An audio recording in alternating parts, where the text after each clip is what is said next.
నేను మరి అలాగే నా స్నేహితులు అలాగే జాగృతి సేవా సమితి ఇలాగ కొంతమంది యొక్క ఆధ్వర్యంలో మరి ఈ రోజు ఇక్కడ ఈ యొక్క మొన్న ఈ వర్షాల కారణంగా ఇబ్బందులు పడుతున్న ఈ జనానికి మరి మేము భోజన ప్యాకెట్లు మరి వాటర్ బాటిల్ అందించడం జరిగింది.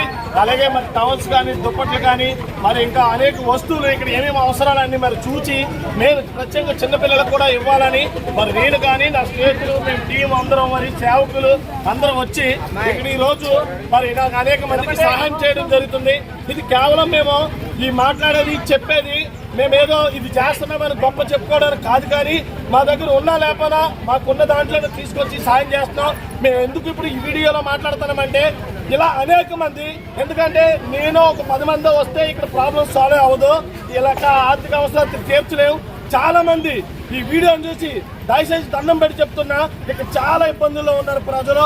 ప్రతి ఒక్కరు వచ్చి ఇలా సందర్శించి సహాయం చేసి వీళ్ళందరూ కూడా మరలా మంచి స్థితికి వచ్చేలాగా అనేక మంది సహాయం చేస్తారని మరి ఈ వీడియో ద్వారా అనేక మంది తెలుసుకుని కంపల్సరీ మా ట్రస్ట్ అనే కాదు మనసున్న ప్రతి ఒక్క వ్యక్తి చేసే పనిది.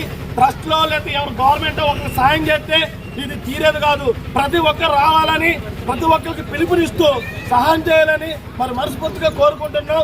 మరి దీన్ని సహకరించిన మీడియా మిత్రులకి అలాగే ట్రస్ట్ వారికి అలాగే మా ఫ్రెండ్స్కి ప్రతి ఒక్కరికి కూడా ధన్యవాదములు.